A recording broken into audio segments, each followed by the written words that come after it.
Apocalipse 11 apresenta João vendo as duas testemunhas desempenhando seu ministério de 1260 dias, anos, antes de serem mortas pelo anticristo. A sétima trombeta é tocada. Quanto ao templo de Deus, é dada uma ordem. João deve medir o santuário. Ele também deve enumerar os adoradores. É possível considerar que a medição do templo e dos adoradores aqui também seja uma promessa de restauração e de preservação.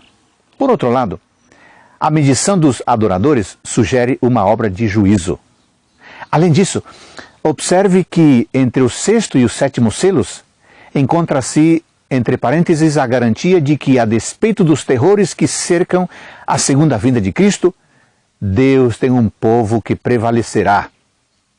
De maneira semelhante, este parêntese entre a sexta e a sétima trombeta também funciona como uma garantia de que, em meio aos horrores ligados ao toque das trombetas, o templo de Deus, isto é, o plano da redenção aqui retratado, e seus verdadeiros adoradores estão totalmente seguros. Quanto às duas testemunhas, já foram propostas várias interpretações para este símbolo.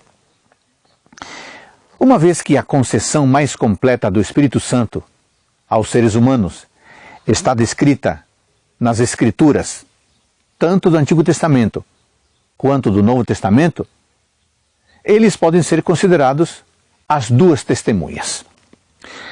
A despeito do domínio do mal durante o período dos 1200 dias, anos, o Espírito de Deus, em sua manifestação por meio das Escrituras, daria seu testemunho a todos aqueles que estivessem dispostos a ouvir esse testemunho. E o que significa a expressão vestidas de pano de saco? Vestir pano de saco era sinal comum de luto e de penitência. Por isso, as Escrituras são caracterizadas em atitude de lamento, numa época em que as tradições humanas se encontravam em ascensão. Note que as duas testemunhas fazem seu trabalho. Elas profetizam. Elas têm poder para fechar o céu, a fim de que não chova. As duas testemunhas tinham autoridade para invocar sobre seus inimigos não só a mesma praga que caíra primeiro no Egito, como também qualquer um dos flagelos. Ao ver as testemunhas cumprindo sua missão, a besta do abismo batalha contra elas e as mata. Alguns teólogos identificam esta besta com o poder que tentaria destruir as Escrituras, ou seja, as duas testemunhas, no final do período de 1260 anos, em 1798.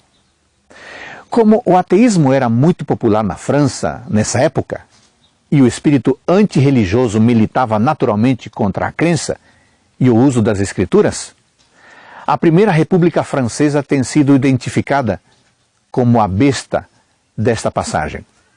Podemos concordar de modo geral com esta perspectiva, mas a consciência culpada, que havia atormentado os ímpios durante o período em que as duas testemunhas profetizavam, mais uma vez se impõe.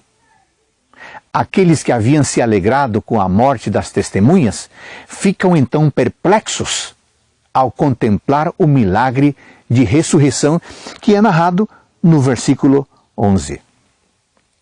As testemunhas, além de ressuscitadas por Deus, são chamadas a entrar no céu. Logo, enquanto os seus inimigos as contemplam, elas são completamente vindicadas dos ultrajes que sofreram, e é demonstrada a todos a veracidade da profecia que proclamaram fielmente por 1260 anos. O próprio Deus as recebe no céu, perante os olhos dos que tentaram destruí-las ao longo de tantos anos. Hoje, se você lê as Escrituras e vive as palavras das Escrituras, você pode ser uma fiel testemunha de Deus, partilhando com outros seu poder salvador. Que Deus abençoe você.